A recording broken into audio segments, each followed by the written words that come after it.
Hello, Abigail here with the Tarotscopes for Cancer seasons, Aries Sun, Moon, and Rising.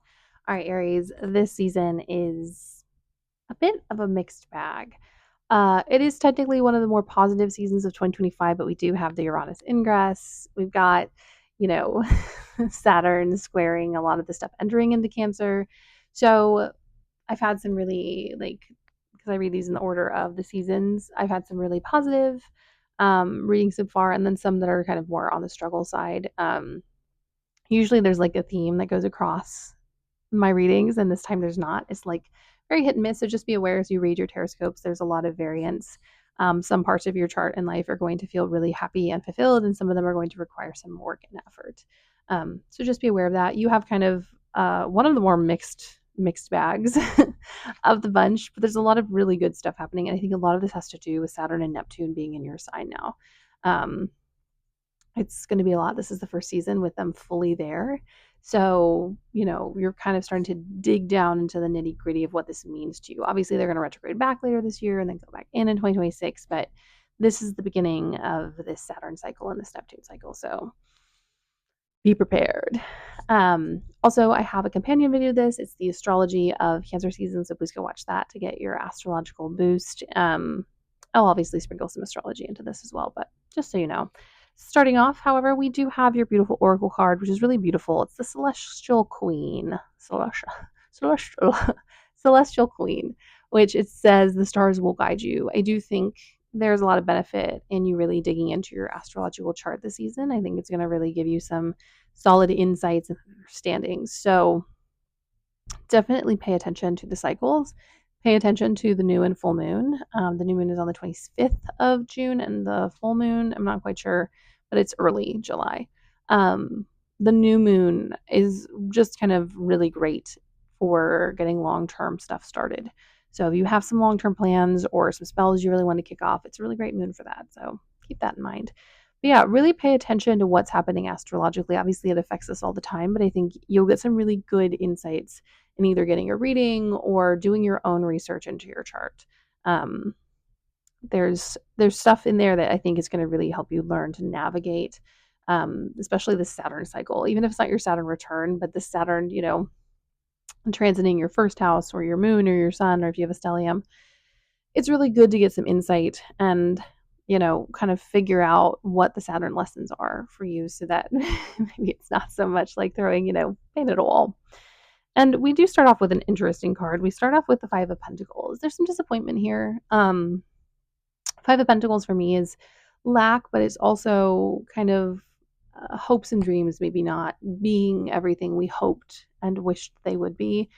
It can also be, pardon me, it can also be an investment or something you put a lot of time and energy and money in, just not really coming to the end that you hoped it would. Maybe the plans fell through. Maybe you no longer have what you thought you would have at this point, and so you can't pursue this thing. So it does feel like you have to let something go. You have to release and sit and deal with this sense of disappointment and sadness. It's not forever. It's a minor arcana, but it is, you know, a moment where you're going to have to reconsider. This is also very Saturnian. Um, Saturn lessons are often kind of pointing out where our restrictions are and pointing out where we don't have what we need to do something, or if it's not meant for us, if we're trying to do something that just isn't going to work out because it's not suited to who we are. We do have a lovely Two of Cups, though. Pardon me. I'm taking a new not antibiotic, probiotic, and it's definitely a little spicy. um, so we have the Two of Cups. There's a lot of great connection and stuff that we can find here. Saturn's really good for finding people and places that align with us. Do we have to kind of pass through the fire in order to find it? Yeah. Also, this Cancer season and Jupiter in Cancer are really offering us a unique look and experience with relationship and finding care and understanding what care means for us, and where and how and who we meet is really important. So something I tell clients who are looking for partners or friends is like, make sure you go to the places where you think these people are. Maybe you don't meet them there, but you're creating up a frequency and a vibration that is going to resonate and help you find the people you want to find.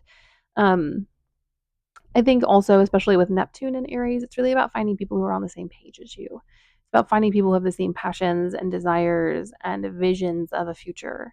Um, you don't have to throw out all your friends, but if your friends, aren't really interested in caring about what's going on in the world and standing up for other people, maybe they're not the most aligned. If you're someone who really cares about liberation and making sure that everyone has a safe and healthy life and a safe and healthy world to live in. Um, so it's about really finding who is meant for you and who is aligned with you. I think the Five of Stones, kind of considering that this comes after it, might be the kind of dispersing of a relationship. Also, at the end of Cancer season, we start Mercury retrograde, and that shadow period is functioning pretty much most of Cancer season. So, we are going to be dealing with um, a lot of upheaval and people maybe not being who they think they are.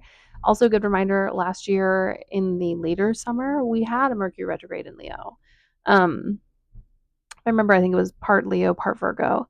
Um, but those themes are going to come back up. So, kind of flip through the astrology and, going off of your oracle card, the stars will guide you. Really start looking at cycles. This is really going to help you kind of understand and map out what's happening with the rest of 2025. But yeah, finding people who align, it may include losing people who don't align with you, which is sad, but I think down the road is going to feel a lot better. And the reason I think this is happening is because you're coming to a really pivotal moment in time in your life. This is the world. We are kind of beginning and ending and wrapping and understanding. Also, this is your cardinal sign, so Cancer is in a square to you. Squares create a lot of pressure, friction, and tension. And so, a lot of stuff that isn't working and hasn't been working is going to fall through in this season for the better.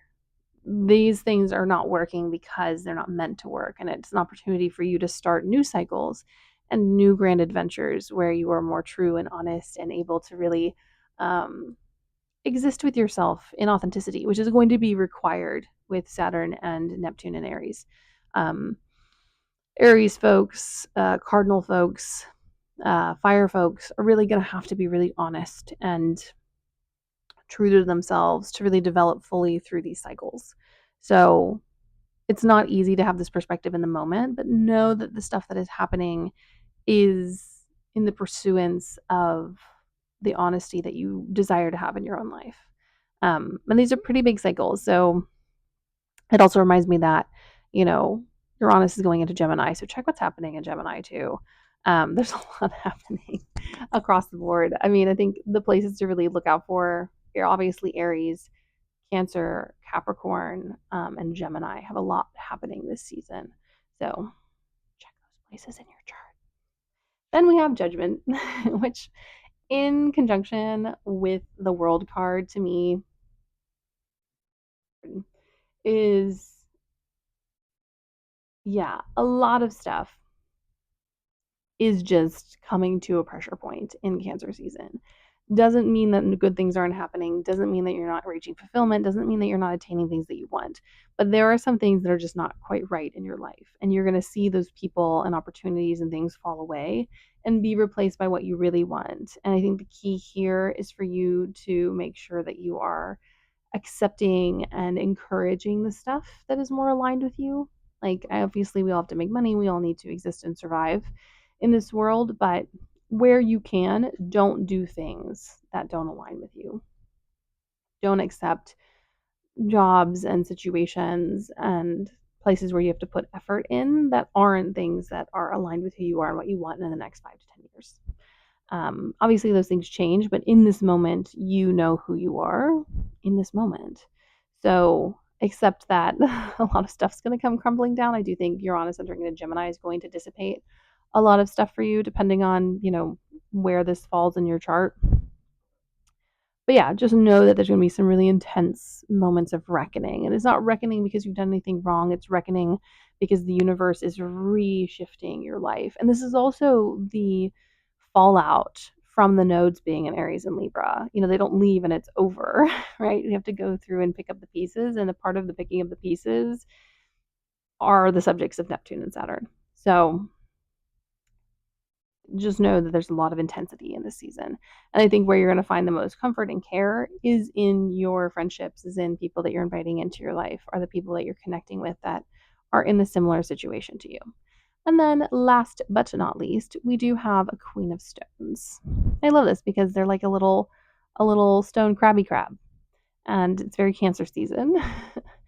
But don't forget the bounty that you contain within yourself. Do not forget the power and strength that exists in you, regardless of what you do and achieve and the power that you wield. You have a lot to offer and a lot to give, not just the world, but yourself. And when these things are falling away and slipping away, don't forget that you are the one who is the most affected and the most benefited by these things.